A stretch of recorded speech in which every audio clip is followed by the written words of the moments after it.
Ba-da, ba-da, ba-da, ba-da, ba-da, ba-da, ba-da, ba-da, ba-da.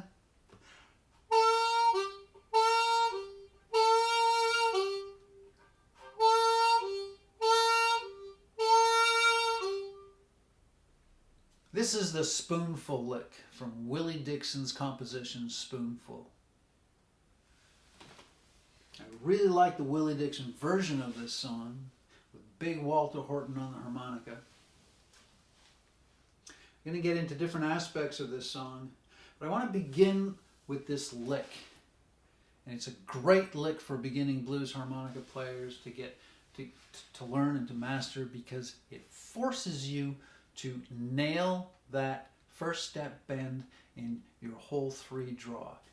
So 3 natural, the natural note in whole 3 draw is a B note. We're on a C harmonica here. The song's in G minor. We're playing cross harp in G minor. So that natural B note doesn't fit. That's the note we want.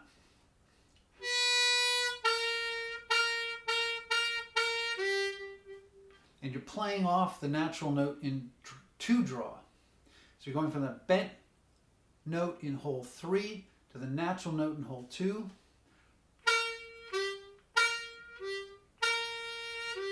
So you got to release the bend and play the 2 draw instantaneously, and then you come back on that bent note.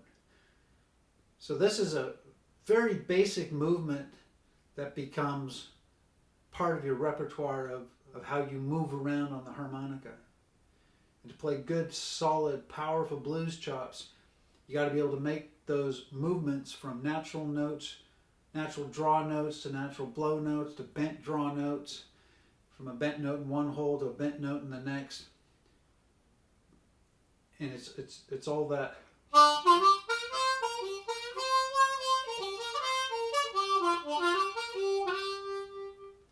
All that being able to move around between all those notes freely. So this lick, the first bent note in hole 3, played off the 2 draw alternately. This is a good foundational exercise for building up your blues chops.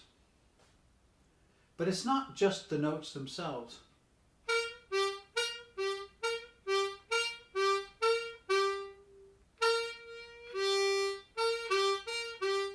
That's not Spoonful that I'm playing. That's just playing the 3 draw bent against the 2 draw natural. But that's not the lick. So what makes the lick it is? You got to catch the rhythm of it, and more importantly, you want to catch the groove. So we have a 4/4 count. Bum bum bum bum bum bum. Bum bum bum bum bum bum. It's a 2-bar lick. 1 2 3 4 1 and 1 2 3 4 1 and.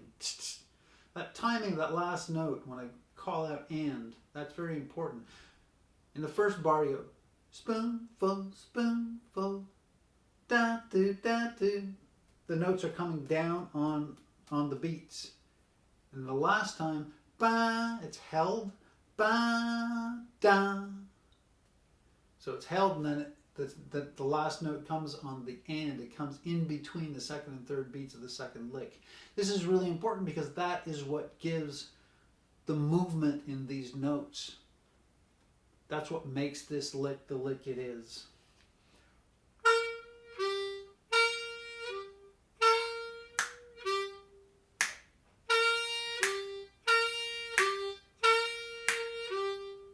So I'm snapping my fingers on the 2nd and 4th beats, on the 2 and the 4.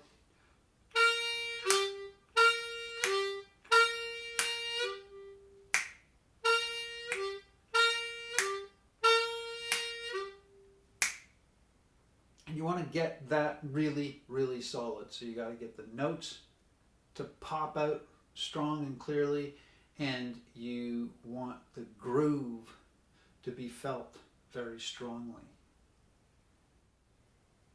When you're playing blues harmonica with a band, you're not following the band. You want to be playing with the band, and you want to be contributing to the groove. And if there's no band around and you want to play this song, hey, you got to be able to lay down the groove. You got to communicate the groove, and you can establish that with 2 bars and 2 notes. You go to an open mic, or you're just on a street corner with a buddy, and you just...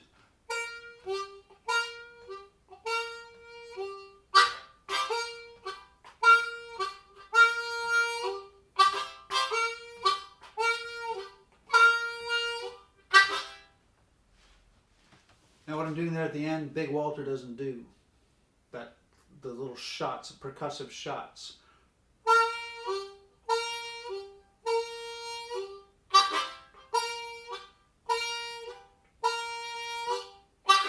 And when I started with the hand clapping off the top of this video,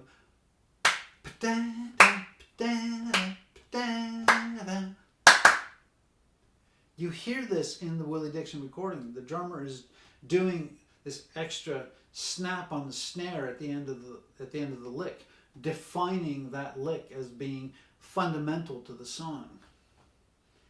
And when I'm playing solo harp, it helps to define the lick, and it also allows me to reset my breathing, because those notes are all, the 2 notes of the lick are draw notes. And if you want to keep those going in a loop, you may find yourself very quickly full of air. So it's a little release valve. You're resetting your breathing, and you are communicating something rhythmic and important and even structural about the song, because you're defining that lick as that 2-bar lick.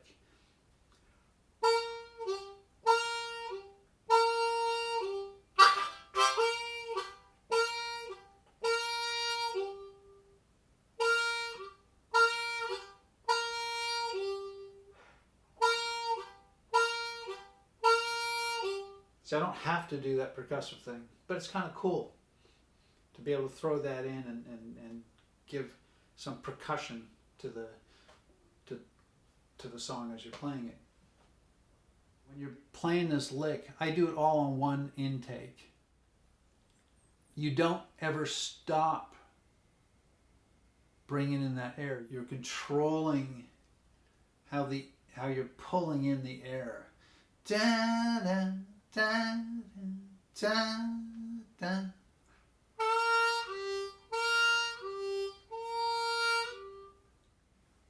So every time I'm coming onto that 3 bend, my flat third, my blue third, my breath is suspended for just a microsecond.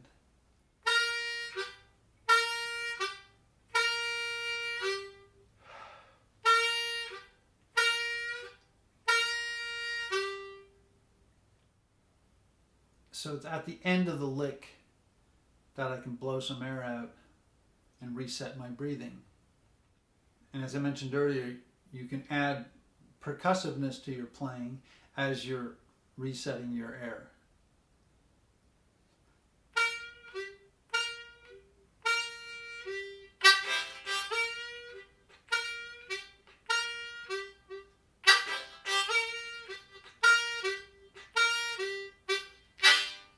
For instance.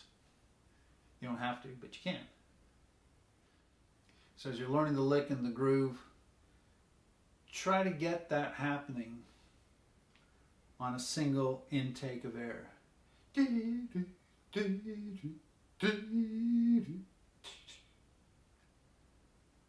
find your breath management in the spaces between the licks.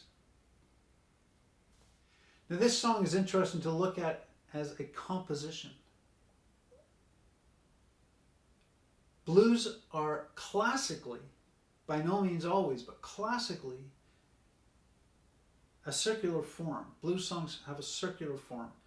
8-bar blues, How Long Blues, Trouble in Mind, You Gotta Move, Come On In My Kitchen, so on and so forth. There's lots and lots of 8-bar blues songs.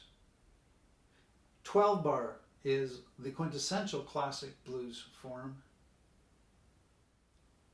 But what's going on with Spoonful? I think of it as basically a one-chord song in G minor.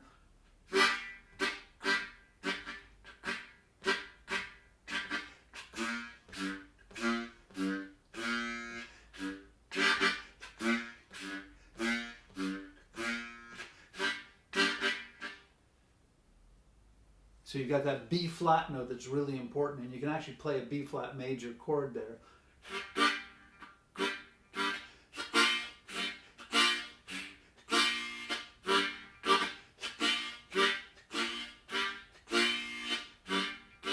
So you could count it as a 2-chord song, but it's just a movement between the chords. There's no going to the 4 chord like in a 12-bar blues, or a 5-4-1 movement at the end of the 12-bar form. And you listen to the Willie Dixon version of this song, and just kind of floating. The whole thing just floats along on that little 2-bar groove. And that groove is the building block of the entire song. But Willie Dixon imposes a structure on this groove, over top this groove. His verses are 8 bars. So you have the 8-bar form coming in the verse, and then the chorus is 12-bar form, essentially. Could be a spoonful of coffee. Ba-da. It could be a spoonful of tea. Ba-da. Just one spoon of your precious love. It's good enough for me. Man. So all that was 4 lines, right? Could be a spoonful of coffee, could be a spoonful of tea, could be a spoon of your... Could be a spoon of your precious love. It's good enough for me. 4 lines, 2 bars each, 8 bars. Man a-lying about that. Ba-da-ba. Man, it's 2 bars. Crying about that. Da-da-da. Another 2 bars. 4 bars. Man a-dying about that. Ba-da-da. 6 bars. Everybody fight about a spoonful of that. 8. Spoon that, spoonful. 10. Spoon that, spoonful. 12. And you listen to the recording, the first time Willie Dixon sings the chorus, he doesn't repeat the last line. So he's done 10. But because it's all over that essentially the G minor chord, it just floats along. Nobody's out of sync with anybody else. You just have to feel, it's like being on a raft going down the river, just floating, and the waves are like 2 bars each, you know? So as long as you've got those segments happening, everything is fine. But then Big Walter comes in soloing. So Willie Dixon finishes singing, and you just hear him. He's very even in the mix to begin with. And he plays the lick 6 times.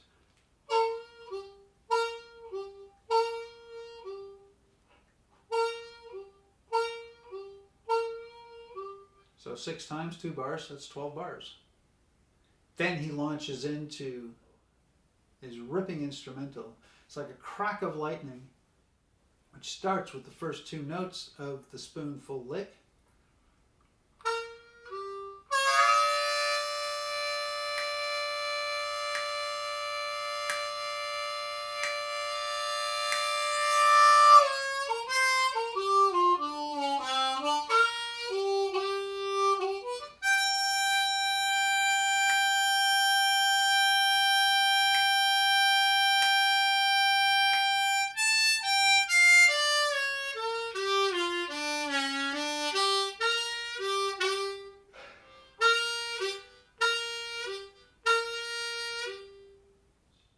when you count it out, it's 12 bars. And I think it's largely just because Big Walter had the 12-bar form so ingrained in him. But he also knew how to make a statement over 12 bars. And this he definitively does in this song. Very powerful. But what's he doing? What are the notes he's playing? The notes he's playing are blues scale notes. Except for the highest note in the run, the 6th draw, everything else is blues scale. So he starts on the first 2 notes of the lick. Then it's up to the 4 draw. He's playing a dirty note. He's playing dirty notes. He's pulling the 3 in with the 4 draw. Holds it for 3 bars.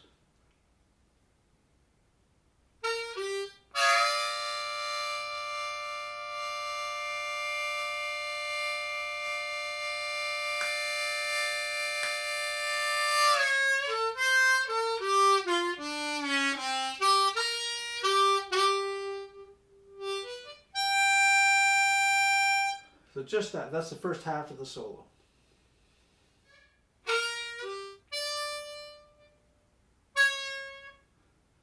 Four draw bend, 3 draw bend, 4 blow, 3 draw bend. It's this one place where he's doing this movement down, back up, and then back down. So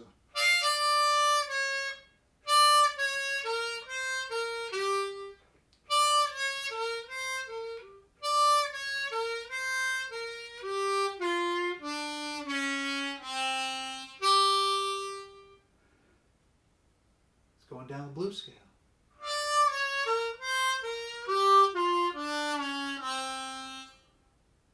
Except for that movement from the 4 draw bend to the 3 draw bend to the 4 blow back to the 3 draw, it's basically just a total rundown, hitting all the blues scale notes from 4 draw down to 1 blow.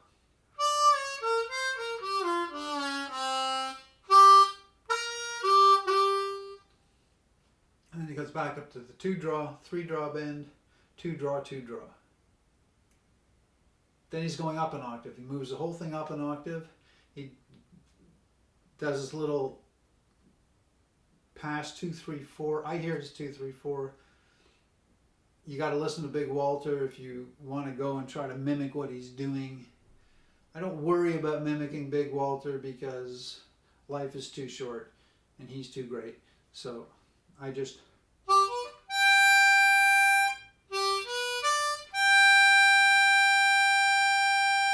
That 6th blow he's holding for 3 bars. He hits it at the top of the 7th bar. Ba-da-da-ba.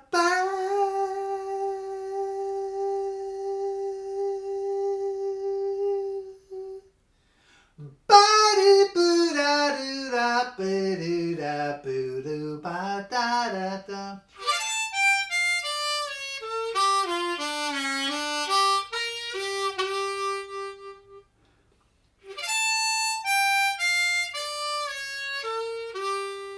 He's only skipping over the 4 blow. Otherwise, it's all blues scale notes down to the bend on the 1 draw.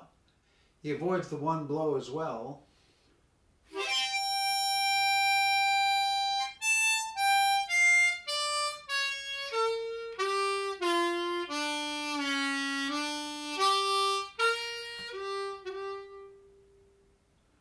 And when he gets down to that 1 draw bend, then he goes back up to the 1 draw, 2 draw, 3 draw bend, and resolution on the 2 draw.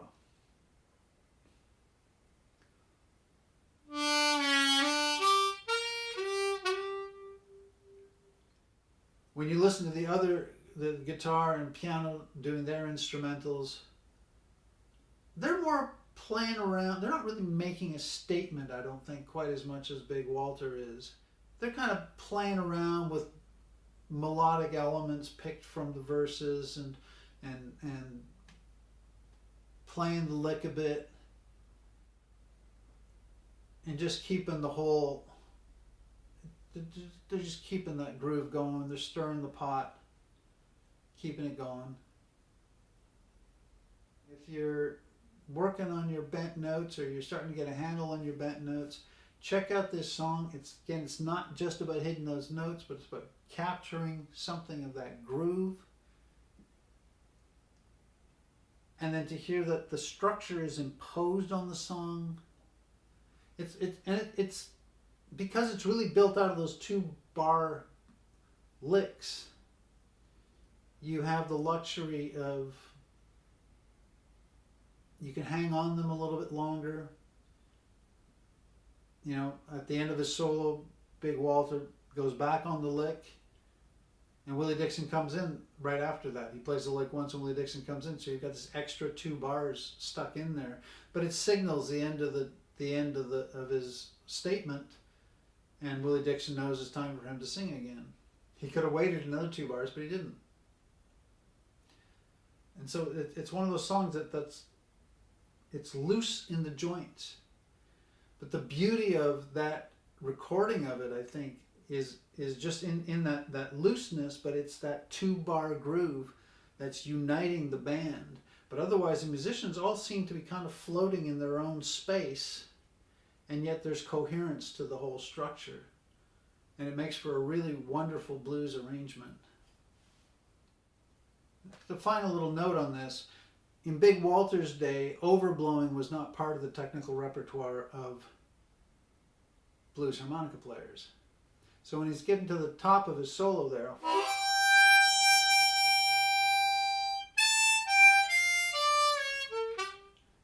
that sounds great just because it is. But he's playing the major second. He's not playing the flat third, which can fit here. But you need the overblow to play it. We don't have to copy Big Walter.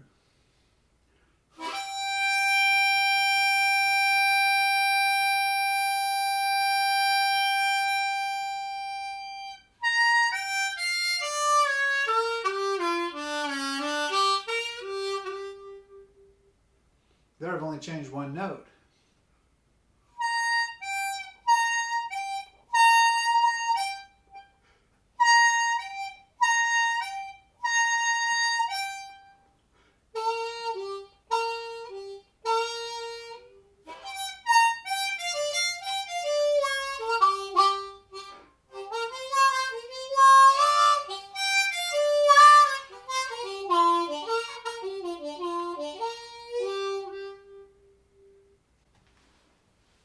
You can take this in all kinds of directions, but you got to feel the groove of that lick underlying the entire song.